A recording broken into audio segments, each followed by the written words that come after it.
রাজনীতি নির্বাচন নিয়ে আপনারা থাকেন, মজা পান আর কি। আসলে রাজনীতি আমি দেখবো আর কি বাংলাদেশে, এখনও আমি দেখতেছি আর কি। বাংলাদেশে যদি আগের মতো রাজনীতি থাকে তাহলে আমি রাজনীতি করব না। আগের মতো মানে কি, আপনার স্বৈরাচারী সরকার এক ধরনের রাজনীতি, স্বৈরাচারী সরকার, স্বৈরাচারী। বাংলাদেশের রাজনীতিটা আমরা ছোটোবেলা থেকে এই পর্যন্ত দেখে আসতেছি, রাজনীতি না, এটা হলো একটা মস্তান, একটা গ্যাং, মাফিয়া, স্ট্রেইট মাফিয়ার মতো, স্ট্রেইট। ভদ্র সাজে, ভদ্র কথাবার্তা বলে, বাট তাদের কার্যকর্ম সব কিছু আপনার বুকে হাত দিয়ে বলেন। আমি মিডিয়া ভাইকে বলতেছি, আপনার দেশবাসী, আপনার সবাইকে বলি আর কি, আপনারা নিজের বুকে হাত দিয়ে বলেন যে এটা রাজনীতি নাকি এটা মাফিয়াতন্ত্র, একই জিনিস। আপনি কথা বলতে পারবেন না, কথা বলার কোনো অধিকার নাই। আপনি এলাকায় যদি দেখে যে আপনি একজন ভালো কাজ করতেছেন, এলাকায় যদি কোনো একটা ভালো মানুষ যদি তার মনের ইচ্ছা থেকে কাউকে সাহায্য করার জন্য কিছু আগায় যায়, তখন ওই এলাকায় যে কন্ট্রোল করে রাখে, যে রাজনীতিবিদ, সে মনে করে সালে তো মনে ভবিষ্যতে ইলেকশন করবো, তারে পচানোর জন্য যা করা থাকে তাই করতেছে আর কি। আমার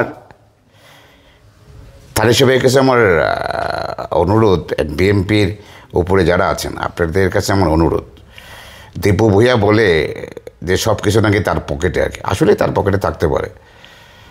তাকে তো টিকায় রাখার জন্য গাজী বাহিনী সম্পূর্ণভাবে ইনভেস্টমেন্ট করতেছে।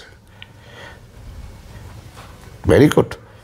বাংলাদেশ যদি টাকার কাছে বিক্রি হয়ে যায়, তাইলে আপনারা যারা ভবিষ্যতে বাংলাদেশকে লিড করবেন, তাহলে আপনারা জাতিকে কি দিতে পারেন বলেন? তোমাকে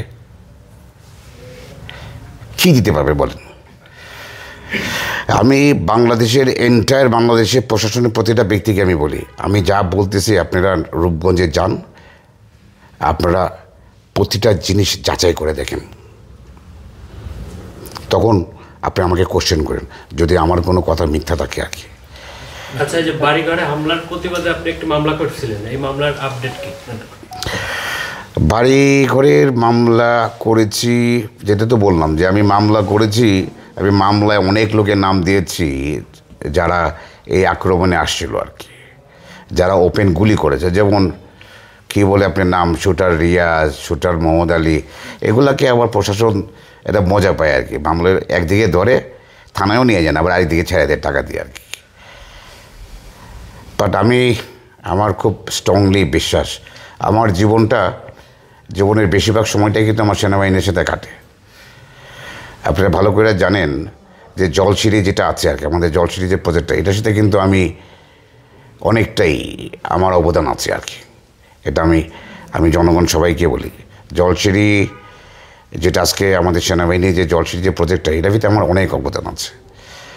আর আমার খুব আত্মবিশ্বাস, যারা আমরা সবসময় বলি ছাত্র জনতা দেশটা স্বাধীন করেছে, ইটস ট্রু, ছাত্র জনতা, তার পাশাপাশি কিন্তু আমাদের এই সেনাবাহিনী ছিল। তা আমার এই সেনাবাহিনীর কাছে স্ট্রং বিশ্বাস যে তারা বাংলাদেশে পুরা ক্রাইম, যারা ক্রাইম করে, এটাকে জিরো কোটায় নিয়ে আসবে। আচ্ছা,